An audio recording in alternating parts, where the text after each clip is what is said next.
আমার নবী বলেছেন মান আলিহি ওয়া সাহাবী, যে আমার সাহাবীর তরিকাতে চলবে তারাই হবে জান্নাতি। সাহাবীর তরিকায় জানাজার পরে দোয়া করা নবী করতে বলেছেন, তাহলে জানাজার পরে যারা দোয়া করে তারা জান্নাতি, যারা দোয়াকে বিদআত বলে তারাই হলো বিদআতি। বুঝতে পেরেছেন তো কথা আমার? এইবার চলে আসেন, জানাজার নামাজ তো হয়ে গেল বাবা। আমরা যখন মাটি দিই কিছু জোকার বক্তা বেরিয়েছে। কি বক্তা? জি, কলকাতাতে একটা ভেড়া বেরিয়েছে, দেখেছেন? ভাদ্র মাসের ভেড়া, ভাদ্র মাসের কুত্তার মতন খালি কেউ কেউ কেউ কেউ করে হাদিস কোরআন কিছু পড়তে জানে না। এর বক্তব্য শুনবেন, গল্প বেশি। এই আমার গ্রামে একটা মেয়েকে বিয়ে করতে যাচ্ছিলাম, আমার সাথে বিয়ে দেয়নি। এখন আমি 4 চাক্কা নিয়ে যখন যাই তো ওই মেয়েটার বাপ আমার দিক দেখার কানে, কে না আমার মেয়েটা দিনী রে, এই গল্প বেটার। এই ধরনের বক্তা, বুঝতে পারছেন? নিজের কাহানি, জীবন কাহানি শুনিয়ে মানুষকে গল্প শোনাচ্ছে। এ বলছে কি যে আমরা নবীকে খুব অপমান করেছি। কেন? বলছে আমরা মাটি দেওয়ার সময় বিসমিল্লাহ বলে মাটি দিতে হবে, আর আমরা মিনহা খলাকনাকুম বলে মাটি দিয়েছি। তো নবীকে আমরা অপমান করেছি। মানে যেই ব্যক্তি মাটি দেওয়ার সময় মিনহা খলাকনাকুম উক্ত আয়াতটি পাঠ করবে, ওই ব্যক্তি নবীকে অপমান করলো। এটা আহলে হাদিসদের ফতোয়া, শুনেছেন? ওদের মৌলবীর শুনেছেন যে এটা বিদআত বলেছে কি বলেনি? তো যে বিদআত করলো নবীকে অপমান করলো।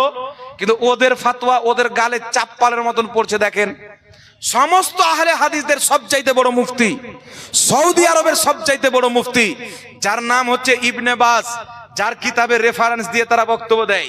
খাস করে বাংলাদেশের আহমদুল্লাহ নাই, বলছেন নবী 40 বছর পর নবী হচ্ছে গাঁজাখোর। এ কোন কোম্পানির গাঁজা খেয়ে বক্তব্য দিয়েছে আল্লাহ পাক জানে। এবার নাম নিয়ে আবার হাওয়ালা দিয়ে বক্তব্য দেয়।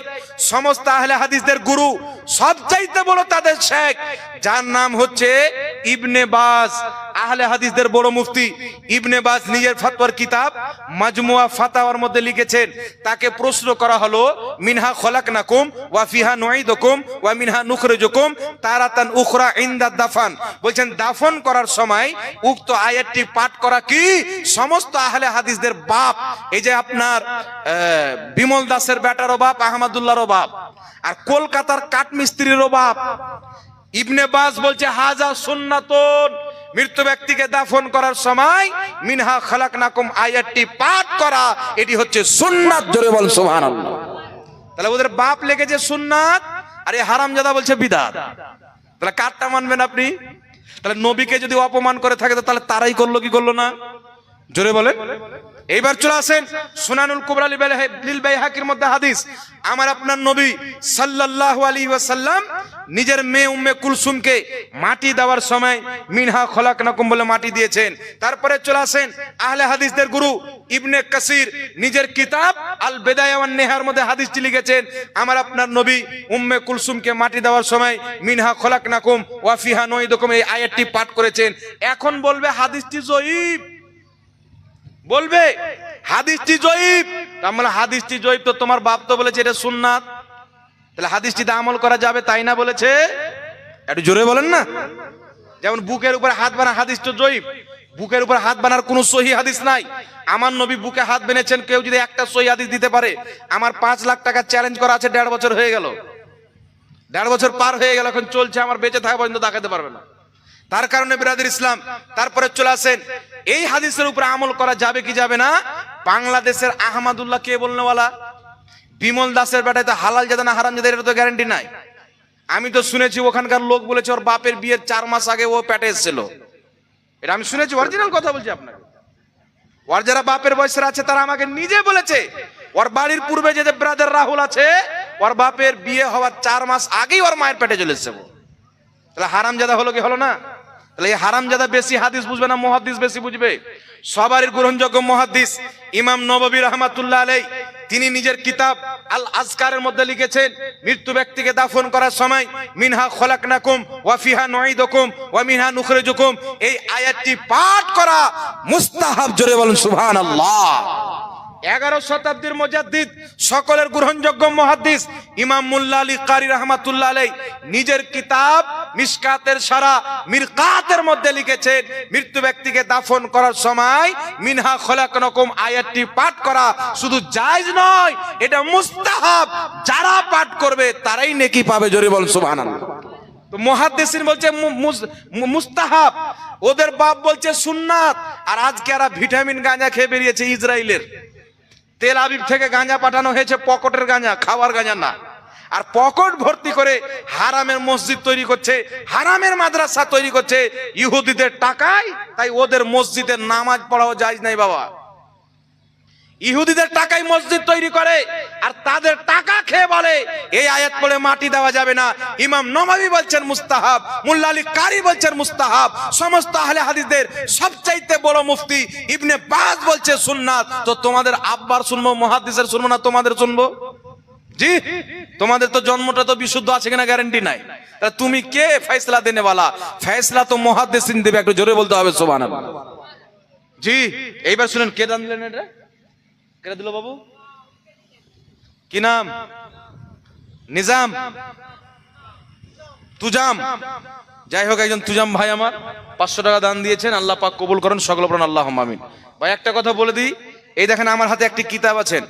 এই কিতাবটির নাম হচ্ছে ফরজ নামাজের পরে দোয়া ও হাত তুলে প্রার্থনার প্রমাণ।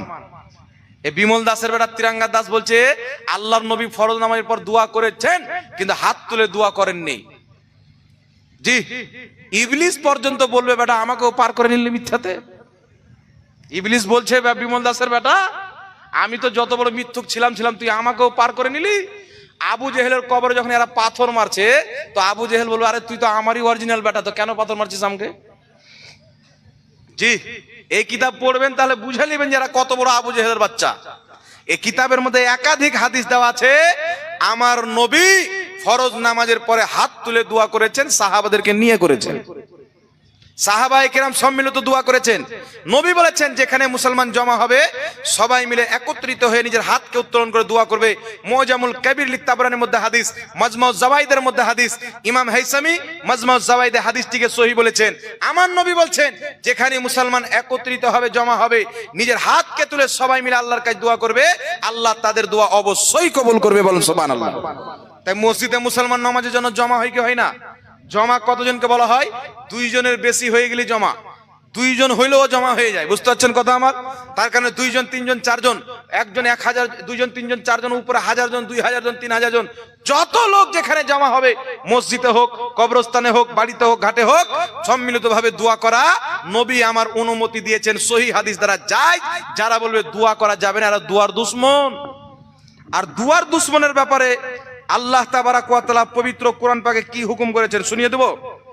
শুনেন আল্লাহ পাক কি বলছেন, সূরা মুমিন আয়াত নাম্বার 60। আল্লাহ পাক বলছেন ওয়া ক্বালা রাব্বুকুম উদউনি আস্তাজিব লাকুম ইন্নাল্লাযীনা ইস্তাকবিরুনা আন ইবাদাতি সায়াদখুলুনা জাহান্নামা দাখিরিন।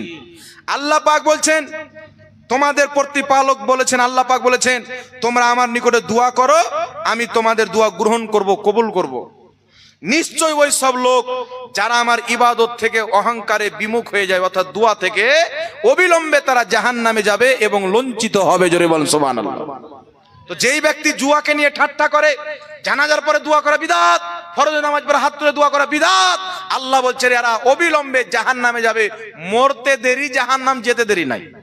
বিনা লিফটে জাহান্নাম। জি, 7 তবক জমিনের নিচে জাহান্নাম আছে না? কবরে যখন খুঁটা হবে নিচে যাওয়ার জন্য লিফট লাগবে। আপনি যখন দুনিয়ার সবচেয়ে বড় বিল্ডিং কি দুবাইয়ের বুর্জ খলিফা, নাকি যুবক ভাইরা বেশি জানবেন, এদের ইচ্ছা হয় যে একদিন ঘুরতে যাব বুর্জ খলিফা। তো বুর্জ খলিফা সবচেয়ে বড় বিল্ডিং, ওয়াতি যখন আপনি যাবেন তো লিফটে যেতে হবে, আপনি পায়ে হেঁটেও যেতে পারবেন না। অত উঁচু পায়ে হেঁটে গেলেও আপনি এলে যাবেন, খুব কষ্ট হবে, অনেক লোক যেতে পারবে না, তবে লিফটে যেতে হবে। কিন্তু বলেন তো বুর্জ খলিফার উপর থেকে গিয়ে কাউকে লাত মেরে ফেলে দিলেন, লিফট লাগবে? আপনি লাফিয়ে পড়ে গেলেন, লিফট লাগবে? কারণ নিচে জাহান্নামে চলে যাবে। আর যদি ধাপিয়ে পড়ে, লাফিয়ে ডাইরেক্ট পড়ে, তাহলে মরবে না বাঁচবে? জি। আর লিফট দিয়ে যদি আসে তাহলে বাঁচবে, ডাইরেক্ট পড়লে মরবে, না কি বলেন? এইরকম যখনই মরবে কবরে যাবে, বিনা লিফটে জাহান্নামে যাবে। বুঝতে পারলেন কথা আমার? এই জন্য জাহান্নাম 7 তবক নিচে, জান্নাত 7 আকাশ উপরে। উপরে গেলে লিফট লাগে, ওসিলা লাগে, নিচে গেলে কিছু লাগে না। তো এরা তো জাহান্নামে যাবে, বলছে ওসিলা লাগবে না। বলছে নবীর ওসিলা নামাজ শিরক। চিন্তা করছেন তো? কোরআনটা কার ওসিলায় পেয়েছে? নামাজটা কার ওসিলায় পেয়েছে? বলছে আল্লাহ ডাইরেক্ট শুনে ডাইরেক্ট দেয়, তো নবীর ওসিলা নেওয়ার প্রয়োজন কি? তো আল্লাহ ডাইরেক্ট শুনে ডাইরেক্ট দেয়, তো নবীর ওসিলা ছাড়া কি পেয়েছিস তুই আল্লাহর কাছে বল? তোকে যে আল্লাহ জানটা দিয়েছে, জান জীবন, ওটাও বাপ মায়ের মাধ্যমে দিয়েছেন, না কি বলেন? একটা মেয়ে যদি বিবাহ না করে সারা জীবন কুয়ারি থাকে, ওর বাচ্চা হবে?